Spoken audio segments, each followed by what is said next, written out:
Awesome. So I love everything that was shown today. It was great. All the technical stuff, love it. Especially Morpheus and Etienne. The last two really ties in well with what I'm going to cover today. So the topic is human evolution in a post-Bitcoin world. And I hope that this opens your eyes more to possibilities and how technology can give us unrestricted access to possibilities. All right, so we'll jump right in. The first thing I want to cover is a common definition of evolution, and I realize that this can be a controversial subject, but despite the imagery and the graphic, I'm really not talking about creationism versus evolution. Like, this has nothing to do with human origins, but what it does have to do with is how we as humans advance, and trying to boil that down into a simplified way of understanding really like everything what Etienne showed with the controls in society and what we can do to help our evolutionary path accelerate. So the definition I have here is just my own definition, which is the process of progressively, meaning accumulatively, fulfilling possibilities through discovery and exchange of information. Information can be biological, industrial, cognitive, emotional, social. Everything is based on information. And of course, information is energy, and energy is everything. So it really happens in three ways. There's other vectors, but primarily through adaptation. So that's, the use of information, the proliferation, which is the exchange of information. And through that exchange of information, the more that that's exchanged and networked, you get synergy, and a synergy is the emergence of new information. And like as Aristotle said, that the whole is greater than the sum of the parts. That's where new ideas, new creative processes occur, and that's really the basis of evolution.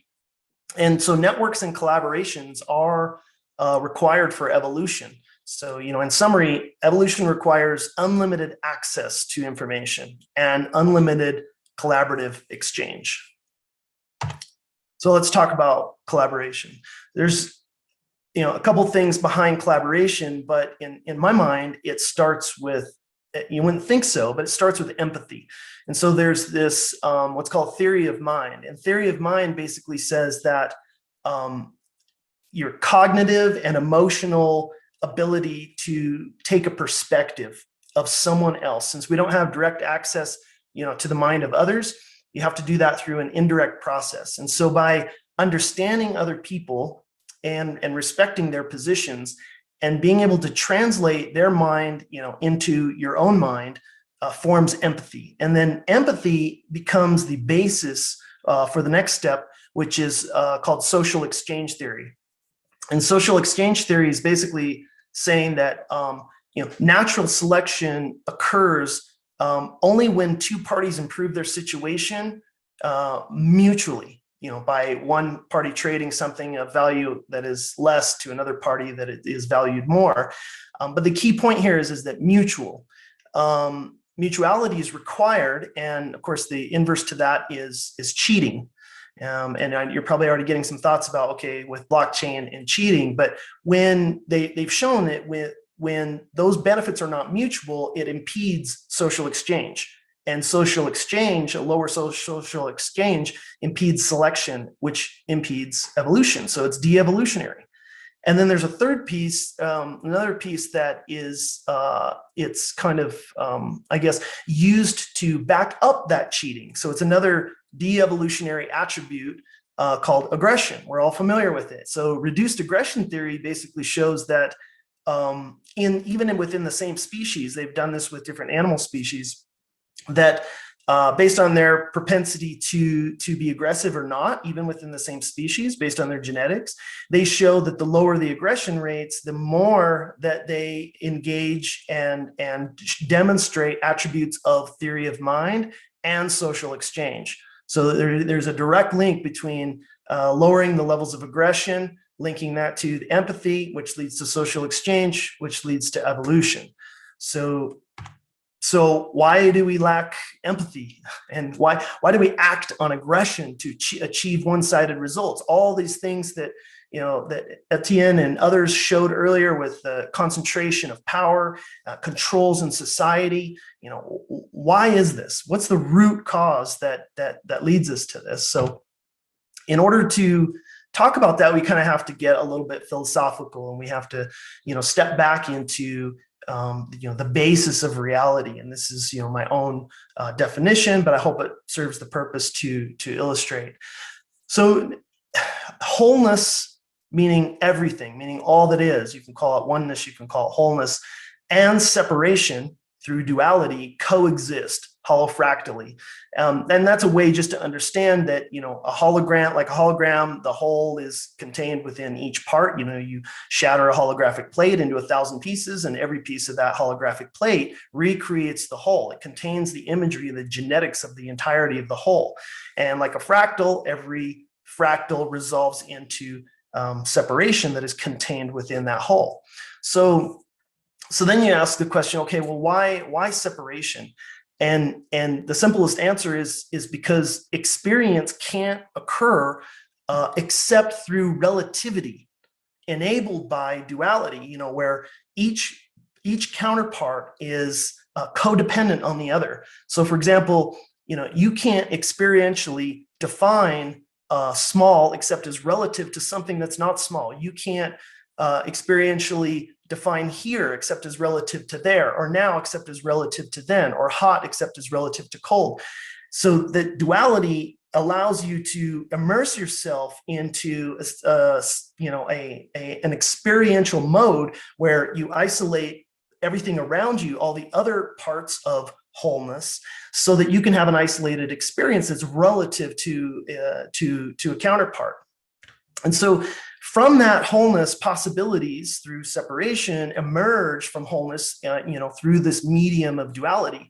And one of my favorite physicists, David Bohm, called this process of emergence and unfolding in his book, Wholeness and the Implicate Order. I highly recommend everybody to check that out. And basically what he's saying is, and this is all back up, into quantum physics theory. It's actually a very competitive theory with the standard Copenhagen or many worlds theory, that, the implicate order is like this grand ocean of information, and it contains all possibilities, all potentialities, all probabilities. And as that information emerges, it's like the ripples that come to the surface on the ocean. And as they come to the surface, they generate the idea of separation relative to all of the other ripples. And this isolation is coming into what he calls the explicate order. Another great analogy on emergence, where something greater than the sum of the parts is generated in this sense, is a prism in white light. So white light has all of the properties of colors. All of the colors already exist in the white light spectrum. They're just unexpressed. They're dormant until the sun, meets a medium that drives the separation, that drives duality. You could liken this to your consciousness as it's acting as a prism to generate separation within your mind and in this world, so that you can experience everything around you, and thereby, through the refraction of light, based on the speed and the angle, produces the colors of the rainbow. And so it's able to generate those possibilities that we defined on the previous slide. So then the question is, well, why are some colors on this spectrum of possibility, denied? If some colors are denied, and you can think about this in terms of, all the controls and things on society, if some colors are denied, then further emergent possibilities from those colors are also denied. They will remain dormant. So, for example, if blue is denied, then emergent properties that could potentially lead to greater evolution, like violet, is denied as a result. So then we ask ourselves, well, why? Why are some of these why are some of these possibilities denied, and who's denying them? And then it gets into polarity. So within duality, duality itself is neutral, but polarization denies these emergent fulfillment of new possibilities, because it locks the mind into a single position on one side of a polarity versus another. So it's preventing the emergentism from occurring, because you deny some of the parts that are emerged from the whole, then you're going to deny the emergent capability of the whole. So so we do this through seeking happiness. Everybody seeks happiness, and so the natural state of human in a duality is that you are going to seek what is, meaning the reality around you right now, is you want that to match your beliefs and your expectations in life, and when it does, you're happy. And you want to avoid unhappiness. So when reality doesn't agree with what you think it should be, your beliefs and your expectations, it drives unhappiness.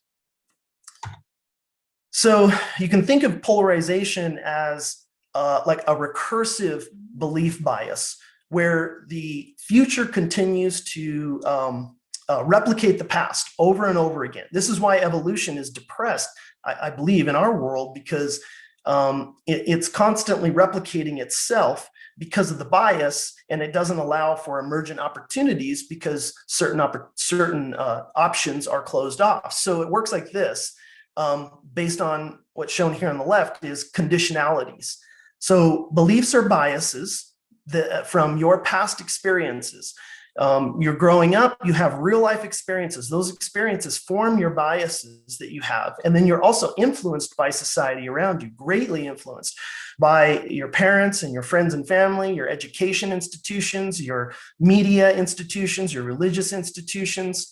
And then from those biases, you then walk around the world and you project those biases onto every future moment.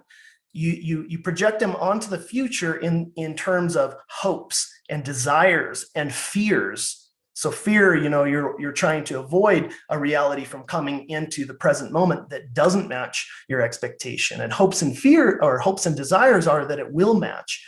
But the bottom line is that different people have different beliefs. So it's like a spider web, and each of the webs are pulling in different directions. And so what people try to do is number 3 shown here, is the events are controlled. You try to control the people in your environment around you to match your beliefs. So you can imagine walking around the world trying to get everybody in the world to think like you, your opinions are right, whether it's political or religious or whatever, and you're trying to close off possibilities of other people, forcing them to match what you think.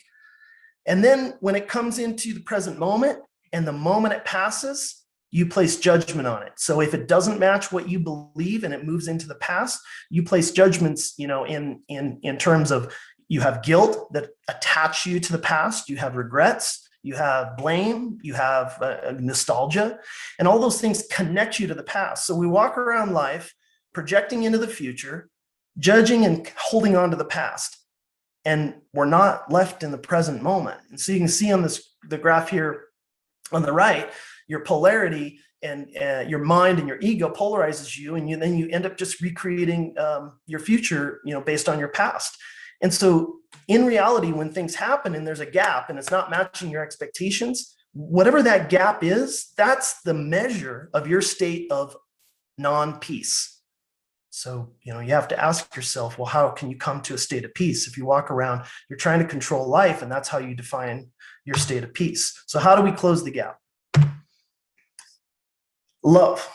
I know, this is a squishy, subjective topic, but I'm going to redefine love in a way that shows you how it relates to freedom and how it relates to evolution. And my definition here is that love is unconditional. So it means there's not conditionalities placed on, the future and the past. Freedom, meaning allowance of being and creating and evolving to fulfill and expand net possibilities. So if it's not allowing, it's not love. Love is unconditional, means you can't put conditionalities on it. So love is unconditionally present. And what that means is every time we project judgments, like you projected on the future and your hopes and desires, as soon as an event happens, you're judging it and you're attaching yourself to the past. You're not in the present moment. You're outside of that. And so the resolution is really to try to integrate the whole field of duality, because duality holds, every counterpart holds its other part up. Like I said, you can't experience what you think is right. You couldn't experience what you think is right if you didn't have what was wrong. You can't experience happiness except as relative to sadness. And so people don't understand the relationship between duality. And so they spend their whole life trying to eliminate the opposite charge, within duality. And so integrating that whole field allows you to fulfill possibilities and let go, be in the present moment, which creation only occurs in the present moment. And that's where the creative process begins. And you're able to emerge into new possibilities. So you're left with this choice, which is, do you match to find peace? Do you match reality to your beliefs and try to control everyone around you? Because that's what these control systems are doing. And they're just become powerful because they have the resources and the money to control society and match what they think is their definition of happiness, by denying everyone else and forcing everyone else to live their belief bias. So a little, statement here that it came to me, which is, a self-sovereign being neither takes nor demands of others, but gives freely their love. This is the allowance of being. And, some folks might say, well, we can't just allow, everything. But think about this: fulfilling possibilities that restrict the possibilities of others. So you're trying to fulfill your possibilities that restrict the possibilities of others.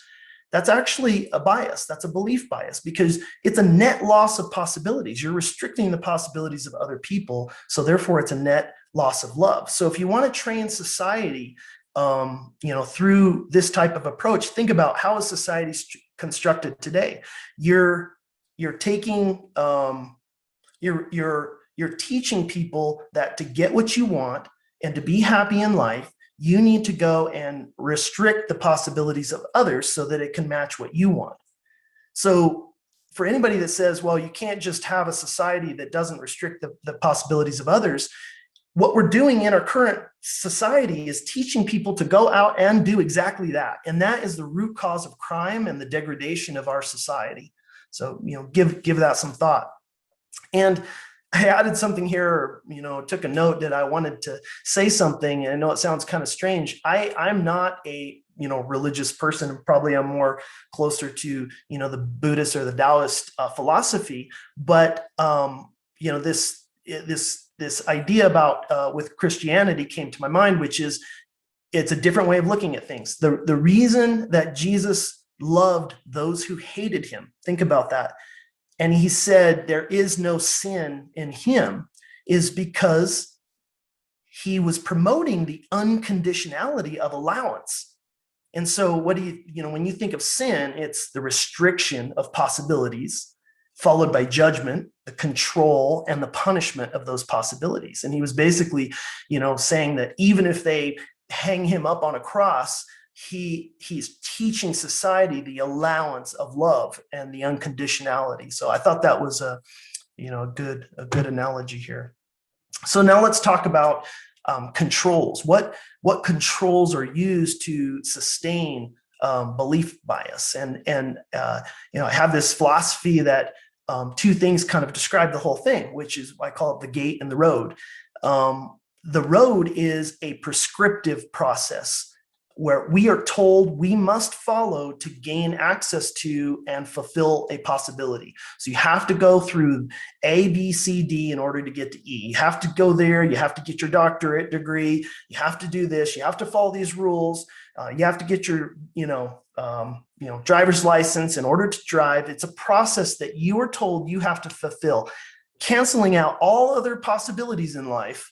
You have to strictly follow those rules. And then the gate is a body, an intermediary. We're told we must pass through this intermediary to gain access to and fulfill a possibility. So those are hierarchies and authorities. So organizations, corporations, governments, regulatory bodies, educational and religious institutions. This is a quote I liked. It came from the Oracle in the movie The Matrix, is we can never see past the choices we don't understand. And that tells you about how when you aren't given the choices and there's these restrictions placed on society that you must be and act and do certain things a certain way, you can see how it leads to centralization. Centralization is the end result of belief bias being acted out on society. So let's talk about centralized constraints. So centralized constraints is a concentration of circular possibilities that continue to repeat with very small incremental changes. That's why Bitcoin came out of the came from the minds of those who are thinking unlimited possibilities. And most tech companies are limited to trying to keep things under a centralized control. So many possibilities are exclusionary that match a belief bias of a third party enforced by what I mentioned, the road and gate. So these are, so what happens is you create a closed loop system. And then from that closed loop system, you create experts, quote, experts that, that then in turn, those experts try to persuade you that you should conform because they're the expert, they're the authority. And then education, religion, and media indoctrinate you to believe that and to adopt those closed loop circular possibilities. Laws govern you to force you to do it, and the police and military enforce it. Before I get into the bottom, I just want to call out, this happens in different ways. People tend to kind of fall into different camps, like it's always capitalism versus socialism, and all this bullshit that, I'll give you an example. You tell me the common denominators. Centralized private power, okay, that's more in a capitalist society, extracts wealth from people without power, or the disparity, and then they ration value back to them asymmetrically.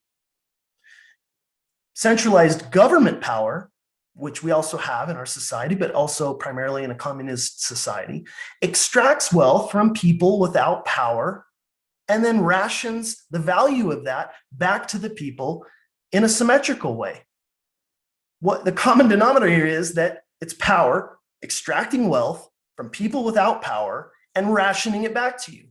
And so you're tricked into thinking that there's these two options and that, and capitalism is the best option. And you have to really break out of that paradigm and really try to understand. So what I show on the bottom left corner is evolution in a constrained system. They constrain these degrees of freedom, meaning lower degrees of freedom means there's more constraints on the variables that allow you to have those possibilities. And so your ability to discover and even know things is kept from you. And so you're only able to fulfill a finite amount of evolutionary possibilities, and they tend to be circular. Whereas in an unconstrained system, the sky is the limit. So, and the difference between these two are that authority and expertise of convention versus liberty and creativity. So now the question becomes, okay, well, how do we break free? Decentralized networks. Now, I know I showed this slide yesterday, but I think it's a very powerful slide, and it's really important for everyone to understand this slide if you haven't already. And so I'm just going to repeat it. But Sarnoff's law, which you can see highlighted here in yellow on the right side of the screen. Sarnoff's law describes linear value. It is a centralized or competitive network. Their value is proportional to the number of participants. 12 participants, 12 value streams. And Metcalfe's law shows exponential value. A decentralized or cooperative network's value is proportional to the number of participants squared. So if you look, you have centralized 12 connection points. They all have to go through that central hub that you see in the yellow circle in the middle, or you network across every participant in the network, and that becomes the square of your possibilities. And the more possibilities we have and the more network we have, the more synergy, the more emergent the possibilities are going to be, evolution is going to exponentiate like we would not believe. We can't even fathom, how this is going to happen. All right, so now networks in nature. I think Colin will like this because he was talking about it yesterday, and actually this is where I came up with the star hive concept, is that bees are analogous to blockchain's decentralized design. It's analogous to the network effect and everything that Nexus has to offer. Nexus protocol, the DAO, trust, and Colin used this example in one of the interviews with Rice TV, but think about Nexus trust. You have a service to self. You're trying to self-serve your own interests, and that is the nectar that you are seeking, and you're doing that through trust because you want to stake, because you want to have a return. But that's training us and teaching us, and it's translating into service to other based on the design, just like the design of bees, where then by seeking the nectar and passing it from flower to flower, it enables the process of pollination. So bees are basically a decentralized superorganism. Contrary to popular belief, it actually has a bottoms-up decision-making process, not the queen. So decision-making is distributed across the population of worker bees. It's not from the queen. The queen's only central role really is to lay eggs. And one other thing I'll mention in a minute. The colony decides when to stop feeding the old queen for a new one. So when the hive becomes overcrowded, the colony stops feeding and starves the queen so that they take a swarm and they move to create a new hive, a new colony, and half of the old colony goes with the queen, and then they promote another queen that is not in charge, but it's just representative to A, be able to produce and lay eggs, and B, the queen gives off pheromones that measure the amount of pheromone per bee in the population.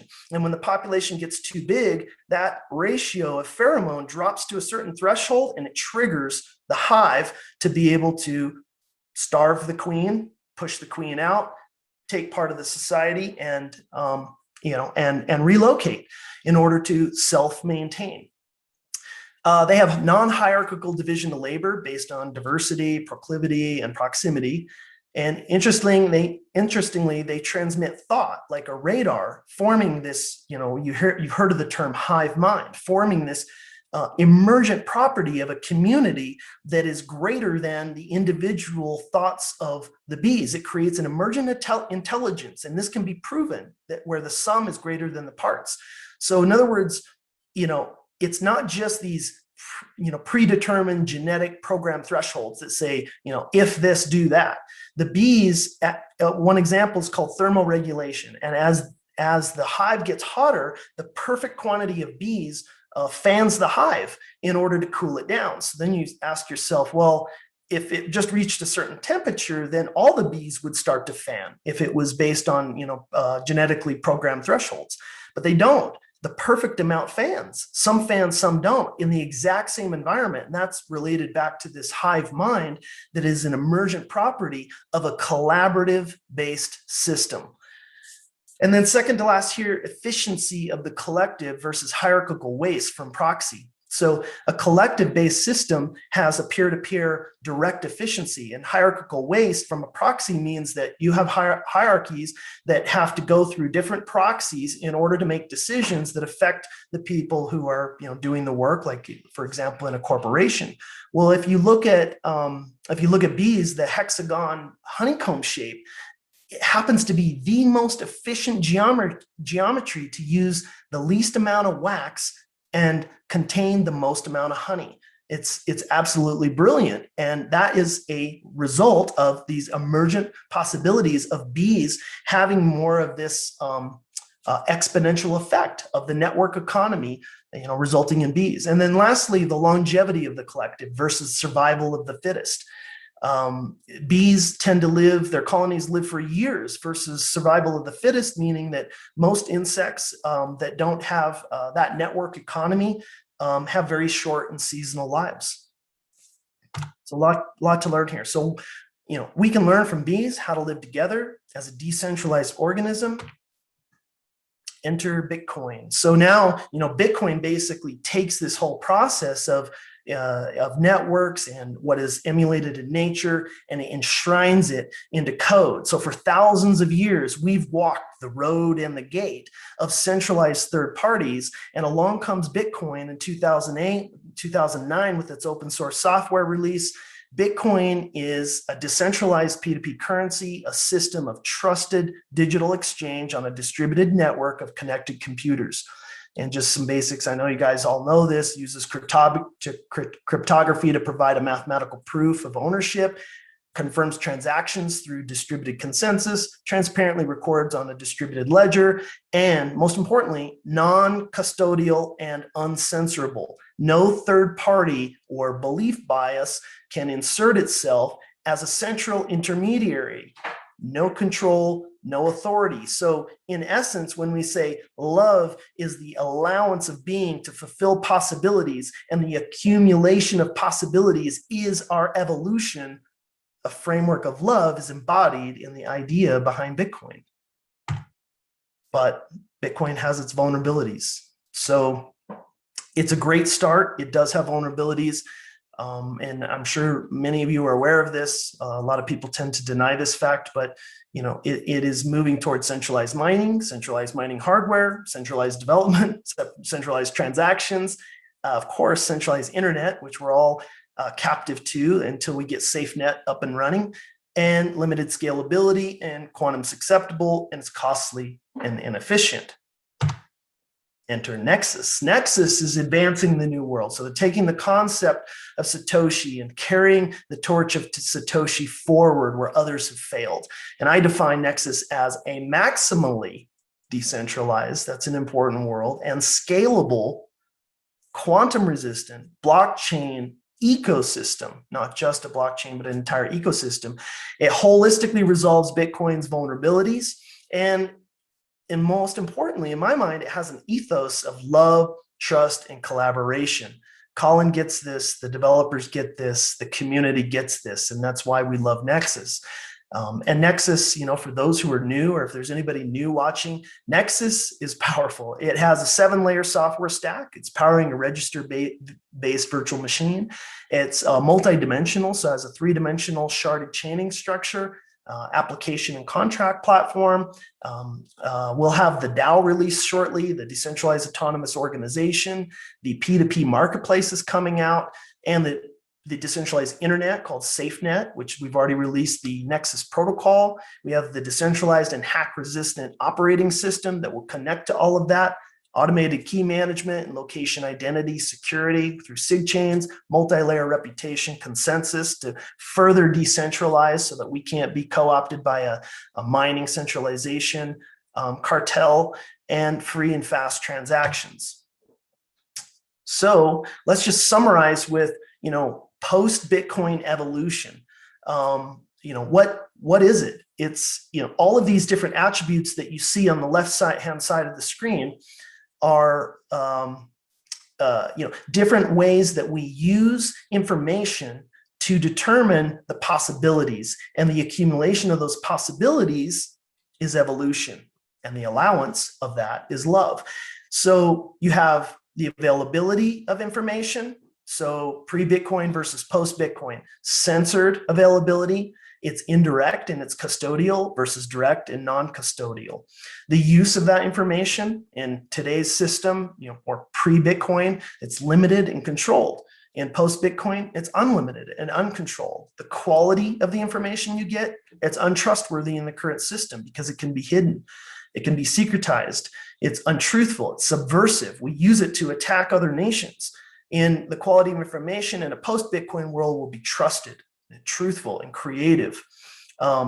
Creative also meaning that, in today's society, you're forced to be a certain way. When you have a job in a corporation or what have you, you're living a certain path. In an open society, network society, where the value that you create is distributed and direct, it's going to open the doors for a lot more creativity. The cost of information is additive and non-value added, where it's distributed and direct, value added in a post-Bitcoin world. And then you have efficiency of information. That's the client-server client versus P2P. and slow versus fast. You have the exchange of information. That's Sarnoff's law, linearized versus exponential, Metcalfe's law. And with exchange, you also have exclusivity, which means that information and value is going one directional into a centralized hub. And in a decentralized world, it's going bidirectional because consumers also become providers and vice versa. And so it's mutualistic and it's synergistic. And the more that they connect, the more possibilities we create on top of that. And the security of information is central point of failure. It's cheat prone, right? And when we talked earlier about it being anti-empathetic, and empathy leading into social exchange, and social exchange being an attribute of evolution. Whereas in a post-Bitcoin world, there's mutual benefit. It's distributed and naturally empathetic as a result. And the emergence of information that comes out of all that, it's going to be static. It's that whole fulfilling circular possibilities over and over and producing these experts from them that rule the world, forcing the world into their polarity bias versus a synergetic system that is joyful and creative. And the value of the information at the end all goes into a central source. It's owner extorted, whereas in a distributed system, it's owner retained. And lastly, of course, the record itself is covert and mutable. You can't see it. You can't go audit the Fed today and you can't see what they're doing. But in a post-Bitcoin world, it will be transparent, and it will be immutable. So in closing, I just want to say that one, evolution is the progressive fulfillment of possibilities through information. Two, collaboration through networks is a multiplier of that. Three, possibilities are constrained, controlled, and then as a result of that, centralized as a result of polarized belief biases.